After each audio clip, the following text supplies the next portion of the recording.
ಯಶಸ್ವಿನಿ ಗೌಡ ಅವರು ಇವತ್ತು ನಮ್ಮೊಂದಿಗಿದ್ದಾರೆ.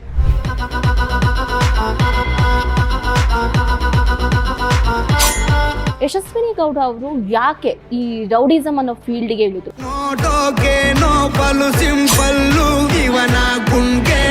ನನಗೆ ಒಂದು ಪೊಲೀಸ್ ಸ್ಟೇಷನಲ್ಲಿ ನ್ಯಾಯ ಕೇಳಕ್ಕೆ ಅಂತ ಹೋದ್ರೆ ಪೊಲೀಸ್ ಆಫೀಸರ್ ಬಂದು ನನ್ನ ಜೊತೆ ಮಲ್ಕೋ ಅಂತ ಅಂತಾನೆ ಓಪನ್ ಆಗಿ.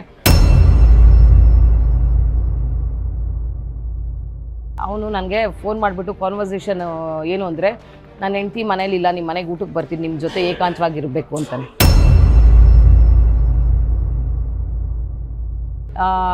1 year ಬಿಟ್ಬಿಟ್ಟು ನನ್ನ ಮೇಲೆ ರೌಡಿ ಶೀಟ್ ಆಗುತ್ತೆ ಏಕ್ದಮ್ ಒಂದೇ ಸರಿ.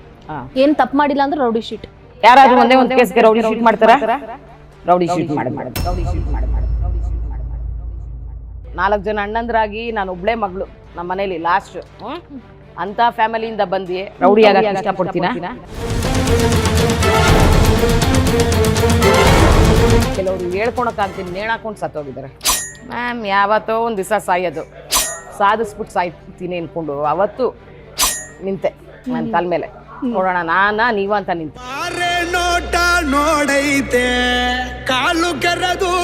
ಸೊ ತಂದೆ ತಾಯಿ ಡೈಜೆಸ್ಟ್ ಮಾಡ್ಕೊಳಕ್ ಆಗೋದಿಲ್ಲ, ಯಾಕಂತಂದ್ರೆ ಅಣ್ಣಂದ್ರ ನಡುವೆ ಬೆಳೆದಿರುವಂತಹ ಮುದ್ದಾದ ತಂಗಿ ನೀವು. ಸೊ ನೀವು ಈ ಫೀಲ್ಡ್ ಬಂದಾಗ ಅವ್ರು ಯಾವ ರೀತಿ ರಿಯಾಕ್ಟ್ ಮಾಡಿದ್ರು ಅಂತ? ಕರುಳಿನ ಸಂಬಂಧ ಕರಗದ ಅನುಬಂಧ ಕರೆಯಿತು ಕೈ ಬೀಸಿ ಹುಡುಕಿ. ನಮ್ಮ ತಂದೆ ತಾಯಿಗೆ ಸಾರಿ ಕೇಳ್ಬಿಡ್ತೀನಿ.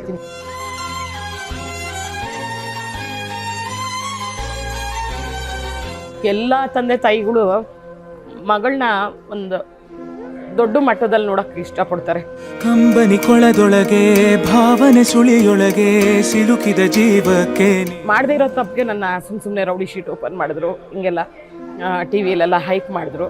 ನಾನೇನೋ ತಪ್ಪು ಮಾಡಿದ್ರು ನಮ್ಮನೆ ಹತ್ರ ನಮ್ಮಣ್ಣಂದ್ರಿಗೆ ಏನು ತೊಂದರೆ ಕೊಡ್ತಾರೋ, ಬೇಡ ನೀವು ಚೆನ್ನಾಗಿರ್ರಿ, ನನ್ನ ಲೈಫ್ ಇಷ್ಟೇ ಅನ್ಕೊಂಡು ಜೀವನ ಮಾಡ್ತಿದ್ವಿ. ಕೊಡಲಿ ಏಟ ತಿಂದು ನೆರಳ ನೀಡೋ ಮರ ಕೇಳೋ ಅಧಿಕಾರನೇ ಕಿತ್ಕೊಂಡ್ಬಿಟ್ಟಿದಾರಲ್ಲ ಮ್ಯಾಮ್ ರೌಡಿ ಶೀಟ್. ಯಶಸ್ವಿನಿ ಅಂದ್ರೆ don't have a rights to talk ಅಷ್ಟೇ. ಹಿಂಗೆಲ್ಲ ಮಾಡ್ತಿರಲ್ಲ, ನಿಮ್ ಗಂಡ ಏನ್ ಕ್ವಶನ್ ಮಾಡಲ್ವಾ ಅಂತ ಕೇಳಿದ್ರು. ನನ್ನ ಗಂಡ ಒಂದೇ ಮಾತನ್ನೋದು, 1000 ಜನ ಹುಡುಗರ ಮಧ್ಯದಲ್ಲಿದ್ರು ನನ್ನ ಹೆಂಡತಿ ಬೆಂಕಿ ಅಂತಾನೆ, ಅಷ್ಟು ಸಾಕು.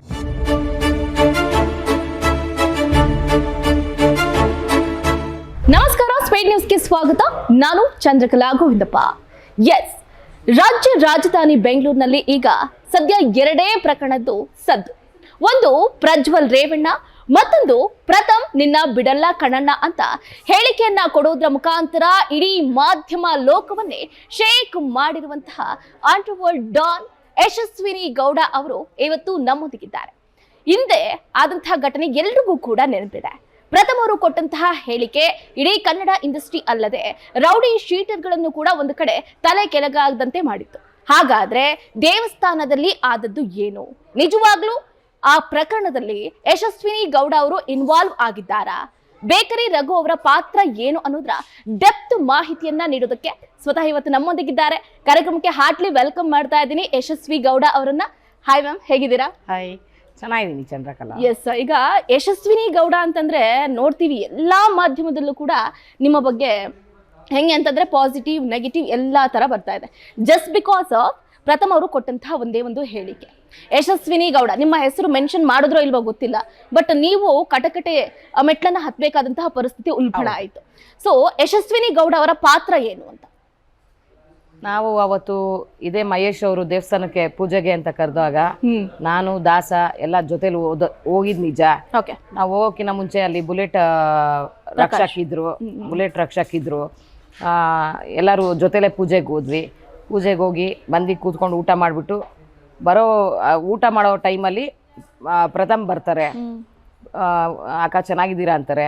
ಪ್ರಥಮ್ ಚೆನ್ನಾಗಿದ್ದೀನಿ, ಹೋಗು ಪೂಜೆ ಮಾಡ್ಕೊಂಬ ಹೋಗಿ ಫಸ್ಟು ಅಂತೀನಿ. ಪೂಜೆ ಮಾಡಿಕೊಂಡು ಸ್ವಲ್ಪ ಫ್ಯಾನ್ಸ್ ಎಲ್ಲ ಇರ್ತಾರೆ, ಅವ್ರ ಜೊತೆ ಸೆಲ್ಫಿಗಳು ತೆಕ್ಕೊಂಡು ಬರ್ತಾರೆ. ಕೂತ್ಕೊಪ್ಪ ಊಟಕ್ಕೆ ಅಂತೀವಿ. ನಮ್ಮ ಎದುರುಗಡೆ ಕೂತ್ಕೊಂಡು ಊಟ ಮಾಡ್ತಾರೆ. ಊಟ ಮಾಡಿ ಅವರು ಇನ್ನೂ ಊಟ ಮಾಡ್ತಿರ್ತಾರೆ. ನಾವು ದಾಸನ ಜೊತೆ ಸ್ವಲ್ಪ ಹುಡುಗರು ಬಂದಿರ್ತಾರೆ, ರಕ್ಷು ಎಲ್ಲ ಹೋಗ್ತೀವಿ. ಕೈ ತೊಳ್ಕೊಂಡು ಅಲ್ಲಿ ಎಲೆಡ್ಕೆ ಮತ್ತು ಬಾಳೆಹಣ್ಣು ಇಟ್ಟಿರ್ತಾರೆ, ತಿಂತಾ ಇದ್ರೆ ಈ ಹುಡುಗ ಬರ್ತಾನೆ ಪ್ರಥಮ್. ಕೈ ತೊಳ್ಕೊಂಡಾಕ 1 ನಿಮಿಷ ಮಾತಾಡಬೇಕು ಅಂತಾನೆ. ಏನಪ್ಪ ಪ್ರಥಮ್ ಅಂತೀನಿ. ಅಕ್ಕ 1 ನಿಮಿಷ ಬನ್ನಿ ಅಂತಾನೆ. ಸೈಡ್ಗೆ ಹೋಗ್ತೀನಿ. ಏನು ಪ್ರಥಮ್ ಅಂತೀನಿ. ಅಕ್ಕ ಇಲ್ಲ 8ನೇ ತಾರೀಕು ನಂದು ಫಿಲಮ್ ರಿಲೀಸ್ ಇದೆ, ನಿಮ್ಮ ಸಪೋರ್ಟ್ ಬೇಕು, ಹೆಲ್ಪ್ ಮಾಡಬೇಕು, ಪ್ರಮೋಷನ್ ಮಾಡಬೇಕು ಅಂತಾನೆ. ಅಪ್ಪ ನೀನು ನನ್ನ ಮಗ, ಯಾವತ್ತಿದ್ರು ನನ್ನ ಸಪೋರ್ಟ್ ಇದ್ದೇ ಇರುತ್ತೆ ನಿನ್ನ ಮೇಲೆ.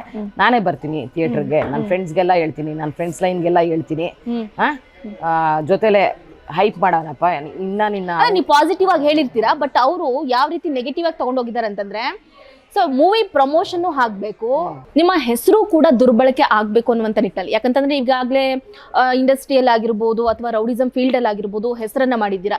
ನಿಮ್ಮ ಹೆಸರನ್ನ ಮಧ್ಯ ತಂದ್ರೆ ಅವ್ರ ಬೇಳೆನ ಬೇಯಿಸ್ಕೋಬಹುದು ಅಂತ ಒಂದು ಥಾಟ್ ಇದೆ ಅಂತ ನಾವು ಕೇಳ್ಪಟ್ಟಿದ್ದೀವಿ. ಸೊ ಇದು ಎಷ್ಟು ಮಟ್ಟಿಗೆ ಸರಿ ಅನ್ಸುತ್ತೆ?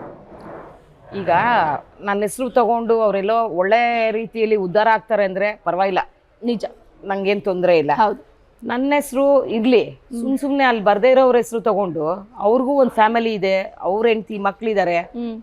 ನಾಳೆ ಮಕ್ಕಳು ಸ್ಕೂಲಲ್ಲಿ ನಿಮ್ಮಪ್ಪ ಹಿಂಗೆ ಟಿವಿಯಲ್ಲಿ ಬಂದಿದ್ರು ಅಂತ ಮಕ್ಕಳನ್ನ ಕೇಳಿದಾಗ ಆ ಮಕ್ಕಳಿಗೆ ಎಷ್ಟು ತಲೆ ಬಗ್ಸೋ ಅಷ್ಟು ಮರ್ಯಾದೆ ಹೋಗುತ್ತೆ. ಇದೆಲ್ಲ ತಪ್ಪಲ್ಲ. ನಿಜ.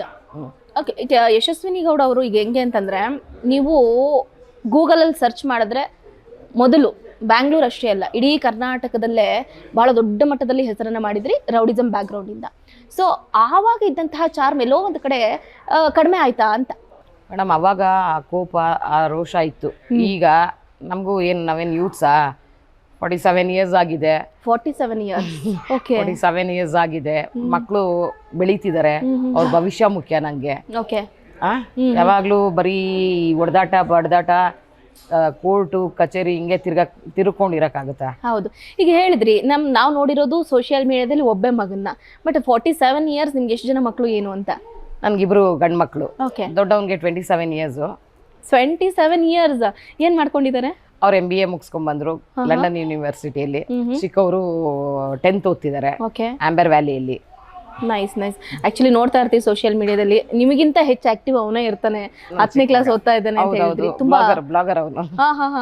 ಓಕೆ, ಈಗ ಇನ್ನೊಂದು ನಂಗೆ ಕೇಳಲೇಬೇಕಾದ್ದು, ಇದು ನನ್ನ ಪ್ರಶ್ನೆ ಅಷ್ಟೇ ಅಲ್ಲ, ಇಡೀ ಕರ್ನಾಟಕದಲ್ಲೂ ಕೂಡ ಇದು ಪ್ರಶ್ನೆ ಮೂಡಿರುತ್ತೆ. ಯಶಸ್ವಿನಿ ಗೌಡ ಅವರು ಯಾಕೆ ಈ ರೌಡಿಸಮ್ ಅನ್ನೋ ಫೀಲ್ಡ್ಗೆ ಇಳಿದ್ರು? ಯಾಕಂತಂದ್ರೆ ಸಾಮಾನ್ಯವಾಗಿ ಹೆಣ್ಣು ಮಕ್ಕಳು ಈ ಫೀಲ್ಡ್ಗೆ ಇಳಿಯೋದು ಅಸಾಮಾನ್ಯ ಹೇಳಬೇಕು ಅಂತಂದ್ರೆ. ನಿಮಗೆ ಯಾಕೆ ಈ ಥಾಟ್ ಬಂತು?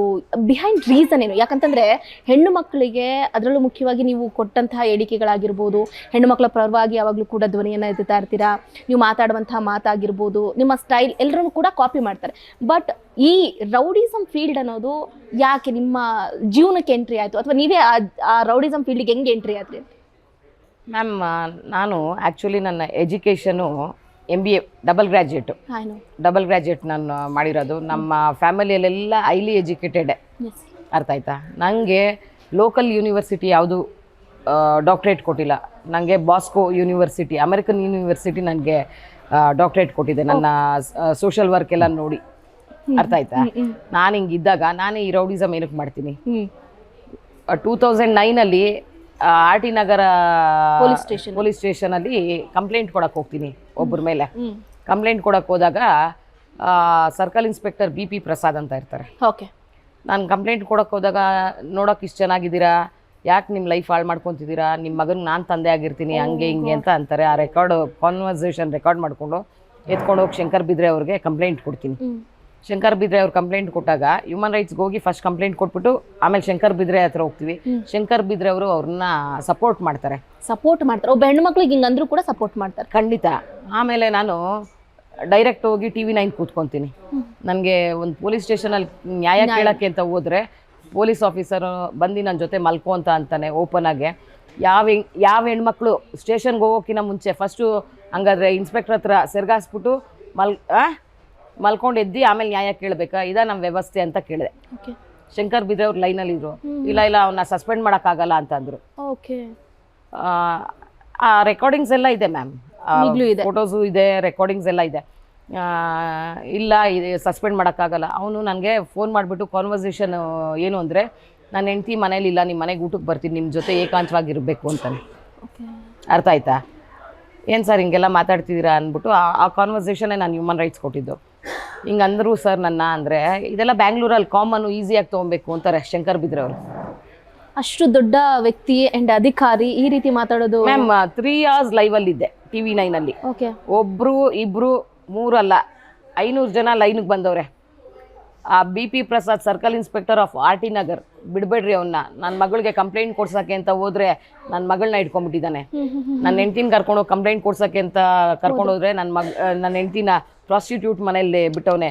ಅವನಿಗೆ ಬೆತ್ತಲೆ ಮೆರವಣಿಗೆ ಮಾಡಿ ಚಪ್ಪಲಿ ಹಾರ ಹಾಕ್ರಿ ಅಂತ ಹತ್ಕೊಂಡು ಫೋನ್ ಮಾಡ್ತಾರೆ. ಏನ್ ಸರ್ ಇದೆಲ್ಲ ವ್ಯವಸ್ಥೆ ಅಂತ ನಾನು ಲೈನಲ್ಲೇ ಇದ್ರು ಶಂಕರ್ ಬಿದ್ರೆ ಅವರು. ಇದೆಲ್ಲ ಬ್ಯಾಂಗ್ಳೂರಲ್ಲಿ ಕಾಮನ್ ಈಸಿಯಾಗಿ ತಗೊಬೇಕು ಅಂತಾರೆ. ನೀವೊಂದು ಕಮಿಷನರ್ ಅವ್ರ ಮನೆ ಹೆಣ್ಮಕ್ಳಿಗೂ ಅಷ್ಟೇ ಈಸಿಯಾಗಿ ಹೇಳ್ತಾರ? ಕೇಳಿ ಅದನ್ನೇ ಹೇಳ್ತಿದ್ದೀನಿ. ನಿಜ. ನೀವೊಂದು ಕಮಿಷನರು ಅಂತಲ್ಲ, ಒಂದು ಪಬ್ಲಿಕ್ ತರ ಮಾತಾಡ್ತೀನಿ, ಬೇಜಾರು ಮಾಡ್ಕೊಂಡ್ಬಿಡ್ತೀನಿ. ನಾನು ಶಂಕರ್ ಬಿದ್ರೆ ಅವ್ರಿಗೆ ಹೇಳಿದ್ದು ಕಮಿಷನರು ಅಂತ ಅನ್ಕೊಂಡ್ಬಿಡ್ರಿ, ಒಂದು ಪಬ್ಲಿಕ್ ಅಂತ ಮಾತಾಡ್ತೀನಿ, ಬೇಜಾರು ಮಾಡ್ಕೊಂಬಿಡಿ ಸರ್ ಹೇಳಿ ಅಂದರು. ನಿಮ್ಮ ಹೆಂಡ್ತಿಗೋ ನಿಮ್ಮ ಮಗಳಿಗೋ ಈ ಥರ ವಾಯ್ಸ್ ಫೋನ್ ಮಾಡಿ ಈ ಥರ ಮಾತಾಡಿದ್ರೆ ಏನು ಮಾಡ್ತಿದ್ರಿ ಅಂತ ಅಂದೆ. ನಮ್ಮನೆ ವಿಷಯಕ್ಕೆ ಬರಬೇಡಿ, ನಿಮ್ಗೊಂದು ನ್ಯಾಯ ನಮ್ಗೊಂದು ನ್ಯಾಯನಾ? ಹೌದು.